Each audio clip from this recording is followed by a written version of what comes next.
Except టీ-షర్ట్లు కూడా tight అయిపోతాయి. అంతే తర్వాత ఏదో మలయాళం మూవీస్ 2 వచ్చాయి. ఈ రెండిట్లో బేసిల్ది కొంచెం చూద్దాం అనిపిస్తుంది మనకి, కొంచెం నోటెడ్ ఫేస్ కాబట్టి. Nice nice. యాక్చువల్లీ మలయాళం సినిమాలు క్రేజీ ఉన్నాయి ఈ మధ్య. రీసెంట్గా నేను మన మోహన్ లాల్ చూసా, తుదరం దృశ్యం లాగా స్టార్ట్ అవుద్ది. దృశ్యం ఎలా అయితే ఆ బోరింగ్ ఫేజ్ నుంచి ఒక థ్రిల్లర్లోకి తీసుకెళ్తాడో ఇది కూడా అట్లనే తీసుకెళ్తాడు. చాలా క్రేజీ ఉంది. అండ్ ఇంకోటి బోగన్విల్లా అని, బోగన్విల్లా అంటే మందార పువ్వు. సో ఆ మూవీ అయితే మాత్రం out and out like mystery thriller. అసలు లాస్ట్ వరకు నువ్వు ఏం గెస్ చేయలేవు అనమాట ఏమవుతుందో, but it keeps you hooked. అసలు చాలా బాగుంది, బాగా చేస్తున్నారు అసలు మలయాళం మూవీస్. మలయాళం సినిమాలో ఒక సినిమా 2 సినిమా అంటే అట్లీస్ట్ ఫ్లూక్ అనుకోవచ్చు. అయితే ఆల్మోస్ట్ మన కోవిడ్ టైం నుంచి వచ్చిన ప్రతి ఒక్క సినిమా మినిమం గ్యారంటీ అట్లీస్ట్ మనం ఓటీటీలో చూడొచ్చు. మనం మేము పోయిన మోహన్ లాల్ సినిమా అయితే ఆల్మోస్ట్ థియేటర్ ఫుల్. అసలు ఎట్లా వర్కౌట్ చేస్తున్నారో వీళ్ళు. యాక్చువల్లీ బాగున్నాయి సినిమాలు. లెట్స్ ఫిగర్ ఇట్ అవుట్ ఎట్లా చేస్తున్నారు ఏంటని.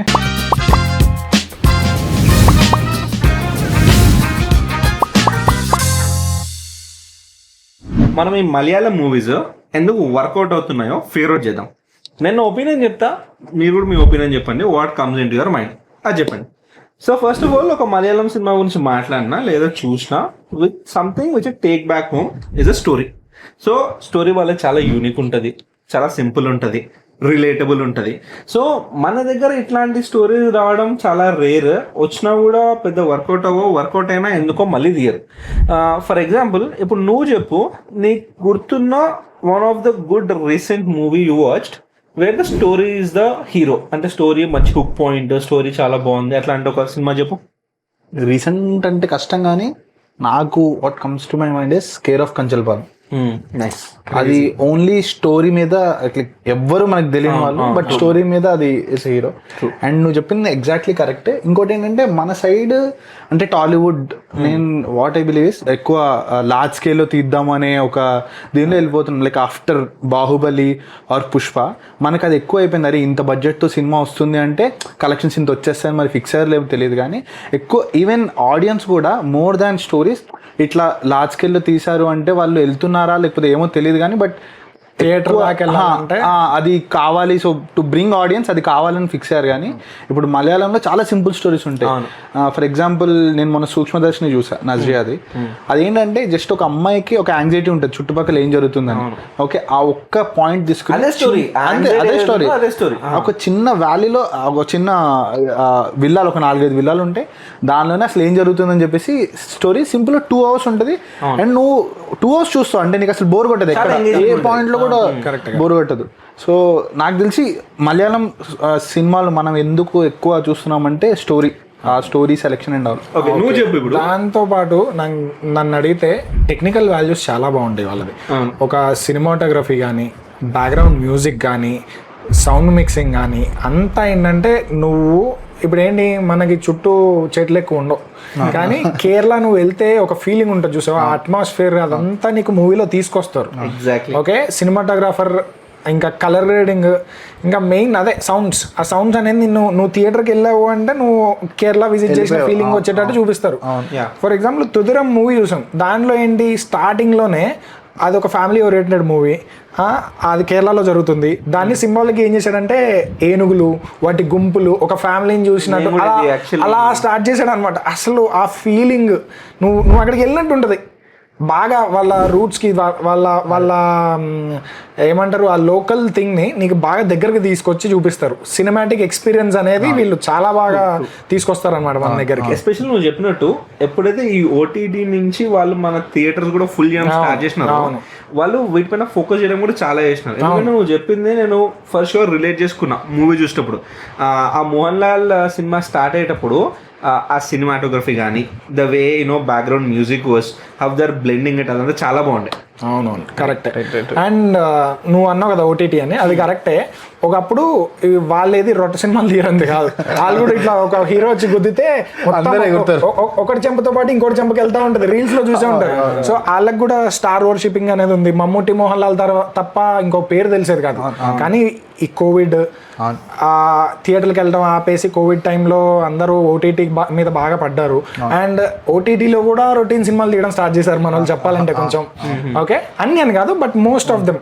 సో దానివల్ల ఏంటంటే మన వాళ్ళకి ఈ మలయాళం సినిమా అనేది కొంచెం ఎక్స్ప్లోర్ చేయడానికి ఛాన్స్ దొరికింది, చూడడం స్టార్ట్ చేశారు. వాళ్ళకి కూడా ఆబ్వియస్లీ రేటింగ్స్ బాగా ఓటీటీలో పెరుగుతున్నాయి అంటే వాళ్ళు కూడా ఓకే మనకి ఆడియన్స్ రేంజ్ పెరిగిందని చెప్పి వాళ్ళు ఇంకా ఎక్కువ స్టోరీ మీద ఫోకస్ చేసి చేయడం స్టార్ట్ చేశారు. నుంచి వచ్చిన సినిమాలే కాకుండా మనం పాత సినిమాలు కూడా చూసాం. పాత సినిమాలు కూడా వాళ్ళు ఓటీటీ రిలీజ్ చేశాక ఇంకా బాగుందిరా అని చెప్పేసి ఇంకా అట్లా మౌత్ స్ప్రెడ్ అయిపోయింది మలయాళం సినిమా అంటే. కరెక్ట్ సార్, మనం మొత్తం స్టోరీ ఇంపార్టెన్స్, వాళ్ళ ఎందుకంత బాగుంటున్నాయి వాళ్ళ సినిమాలు, మనకి ఎందుకంత అట్రాక్ట్ అవుతున్నాం మాట్లాడుకున్నాం. ఇప్పుడు నేను యాక్టింగ్ పరంగా చూడాలంటే వాళ్ళు చాలా నేటివ్గా చేస్తారు యాక్టింగ్, ఎవరు ఓవర్ యాక్షన్ చేస్తున్నట్టు ఉండదు. ఇంతకుముందు కరోనా ముందు నాకు తెలిసిన వాళ్ళు ఎవరంటే మమ్ముట్టి కానీ మోహన్ లాల్ వాళ్ళే తెలుసు తప్పితే కొత్త వాళ్ళు ఎవరు తెలియదు మనకి. But after corona Bengaluru days చూసిన తర్వాత లేదా ఈ కొత్త నార్మల్ హీరోస్ బట్ వాళ్ళు ఎంత మనకి ప్రేమం చూసిన తర్వాత కానీ మనకి ఎలా అయిపోతుందంటే ఇప్పుడు నెట్ఫ్లిక్స్లో సర్ఫ్ చేస్తూ వాళ్ళ ఫేస్ చూడగానే అరే ఎంత మినిమం బాగుంటుంది గ్యారెంటీ చూద్దాం హ్యూమరస్గా ఒక 2 hours మర్చిపోదాం అన్నట్టు ఉంటుంది సినిమాలు. సో నాకు రీసెంట్ టైమ్స్లో నచ్చిన యాక్టర్ ఎవరు అంటే ఇంకొకటి ఏంటంటే వీళ్ళ దానిలో హీరో అన్నట్టు ఉండదు, వాడు ఒక యాక్టర్ అంతే, యాక్టర్ యాక్ట్రెస్ అట్లా చెప్తే నాకు నచ్చిన యాక్టర్ ఎవరంటే బేసిల్ జోసెఫ్. తన సినిమాలు చెప్పాలంటే జే హో అదేంటంటే సింపుల్, ఒకటే ఇంట్లో ఒక వైఫ్కి హస్బెండ్కి మధ్య జరిగే ఒక చిన్న ఈవెంట్ పట్టుకుని 2 hours ఉంటుంది సినిమా, స్మూత్గా వెళ్ళిపోతుంది సినిమా. ఎగ్జాక్ట్లీ. అండ్ ఆ పాటలు ఎంత ఫేమస్. ఇంకొకటి తను ఇప్పుడు మొన్న సూక్ష్మదర్శినిలో కూడా అసలు తను ఒక సీరియస్ యాక్షన్ చేస్తున్నట్టు చేస్తాడు బట్ కామెడీ పండిస్తాడు. లైక్ అతను కావాలని కామెడీ పండించే అలా ఉండకుండా చాలా సింపుల్ గా చాలా బాగుంటది. అండ్ నాట్ ఓన్లీ యాక్టింగ్, తను మిన్నల్ మురళి సినిమా తీసింది కూడా తనే. సో అట్లా ఈ డైరెక్షన్ యాంగిల్ కూడా ఉంది. And what I believe is అక్కడ ఉన్న అందరూ ఆ ఒక్క క్యారెక్టర్ కోసం from light bye to hero అందరు ప్రాణం పెడతారు. అండ్ ఇప్పుడు యాక్టర్ అంటే ఓన్లీ నాకు యాక్టింగ్ వచ్చాను కాకుండా అందరూ ఇన్వాల్వ్డ్ గా చేస్తారనేది నా ఫీలింగ్. కరెక్ట్. నీకెవరెవరు ఇష్టం యాక్టర్స్? నాకు మన వరదరాజ్ మొన్నారు పృథ్వీరాజ్ బాగా చేస్తాడు. అయ్యప్పన్ కోశం భీమ్లా నాయక్ ఉంది కదా, దాని ఒరిజినల్ ఇదే రానా క్యారెక్టర్ అసలు క్రేజీ యాక్టింగ్ చేస్తాడు మనోడు, చాలా బాగుంటది. ఇంకోటి నువ్వు జై అంటే గుర్తొచ్చింది, అట్లనే ఉంటుంది నేమ్ జనగణమనలో మనోడు నెట్ఫ్లిక్స్ లో ఉంది, అది కూడా బాగుంటది. మనోడు చాలా బాగుంటది, యాక్టింగ్ అయితే బాగా చేస్తాడు. మరి డైరెక్షన్ లోకి అట్లా వెళ్ళాలి. మనోడే ఏది ఎవరు? పృథ్వీరాజ్. బాగా చేస్తాడు, బాగా యాక్టింగ్ బాగా చేస్తాడు. ఇప్పుడు నేను కూడా ఒక హీరో పేరు చెప్తా. I feel is phase of Malayalam cinema మన న్యూ జనరేషన్ కి అయితే ఎవరంటే మన ఫాద్ ఫాజిల్. సో మనోడు not just Malayalam cinemas, India మొత్తం ఆల్మోస్ట్ కుమ్మేస్తున్నాడు. మనోడు కూడా నువ్వు చూస్తే అసలు ఒక టఫ్ జాబ్ ఏంటి తెలుసా? ఫాద్ ఫాసిల్ స్ట్రాంగెస్ట్ జోనర్ ఏంటిదని ఏం చెప్పాలి. మనోడు కామెడీ చేస్తాడు, మనోడు సీరియస్ యాక్షన్ చేస్తాడు, మనోడు థ్రిల్లర్ చేస్తాడు, విలన్ చేస్తాడు. అంటే ఆ ఐస్ లో ఇంటెన్సిటీ మనం ఇందాక మాట్లాడినట్టు ఐ సమ్వేర్ ఫీల్ ఈ యాక్టర్స్ నాకు ఒక డిసిప్లిన్ ఉంది. నువ్వు చెప్పినట్టు అందరు ఇన్వాల్వ్ అయ్యి ఒక టీమ్ వర్క్ లాగా చేయడం ఇవన్నీ చేస్తారు. అండ్ వీళ్ళు కాకుండా నాకు ఇంకొక యాక్టర్ కూడా చాలా ఇష్టము, హూ ఇస్ టొవినో థామస్. మనోడు నువ్వు మినరల్ మురళి అన్నావు కదా, దాంట్లో యాక్టర్ మనోడే. సో చాలా గుడ్ జాబ్ చేస్తాడు. 2018 అని ఒక రీసెంట్ ఇన్సిడెంట్ గురించి, కేరళ ఫ్లడ్స్ గురించి ఒక సినిమా తీస్తున్నారు. చాలా న్యాచురల్ యాక్టింగ్ ఉంటది. ఇప్పుడు ఫ్లడ్స్ గురించి ఒక సినిమా అనగానే మనం హెవీ గ్రాఫిక్స్ లేకుంటే too much of green screen అట్లా అనుకుంటాం కదా. చాలా న్యాచురల్ గా తీస్తారు. ఎంతవరకు గ్రాఫిక్స్ ఉండాలో అంతవరకు ఉంటుంది, ఎంతవరకు యాక్షన్ చేయాలో అంతవరకు చేస్తారు. So no one is like too much involved అట్లా ఉండరు. నువ్వు చెప్పినట్టు ఒక షాప్ కీపర్ క్యారెక్టర్ ఉంటుంది దాంట్లో, మనం నార్మల్ యాక్టరే కానీ డీసెంట్ జాబ్ చేస్తాడు, చాలా బాగా చేస్తాడు, గుడ్ వాడిగా చేస్తాడు. Exactly. So I feel Malayalam సినిమాలో ఇంత ముందుకు పోవడానికి one of the major reason is these actors. అంటే వీళ్ళు కాకుండా చాలా మంది ఉండొచ్చు, but I feel these guys are doing like very good job. So ఈ మలయాళం మూవీస్ ని, వాటి స్టోరీస్ ని మనం ఎంత పొగిడినా కూడా at the end of the day మీరు నా దగ్గరకు వచ్చి నెక్స్ట్ ఏ మూవీ కోసం వెయిట్ చేస్తున్నారా అంటే నేను చెప్పేది మాత్రం SSME 29 Rajamouli movie. So finally నేనేం చెప్పాలనుకున్నా అంటే ఏ రీజియన్ కి ఆ స్టైల్ ఆఫ్ ఫిల్మ్ మేకింగ్ ఉంది. Yeah. సో ఒకళ్ళు ఎక్కువ ఒకళ్ళు తక్కువ అని కాదు. కాకపోతే ఏంటంటే అగైన్ ఇప్పుడు మనం బాలీవుడ్ చూసుకుంటే యూనో కొంచెం more often than not routine movies చేస్తుంటారు.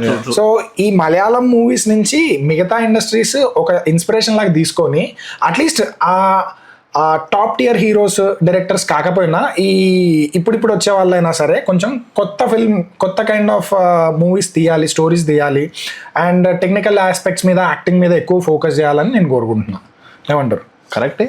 అండ్ మన అట్ ద సేమ్ టైం మన ఆడియన్స్ కూడా వీ షుడ్ ఎంకరేజ్ ఫుల్ ఆర్మ్స్తో మనం ఓపెన్ చేసుకుని we should go to films. And ఇలాంటి సినిమా కొత్తది వచ్చిందిరా అంటే వదిలేకుండా బాగాలేదురా అని వదిలేకుండా ఓన్లీ బట్ చూద్దాం, మనం కూడా చూద్దాం, అది అంతే. ఇదంతా ఓకే కానీ వాడిగా 2 సినిమాలు ఏ సినిమాలో చూడలేదో మనం చెప్పలేదుగా ఇంకా. అదే అవునరా గైస్, నేను షాపు ఇంకా మరణమాస్ ఈ రెండిట్లో ఏది చూడాలో నాకు అర్థం కావట్లేదు, కొంచెం కామెంట్ చేయండి.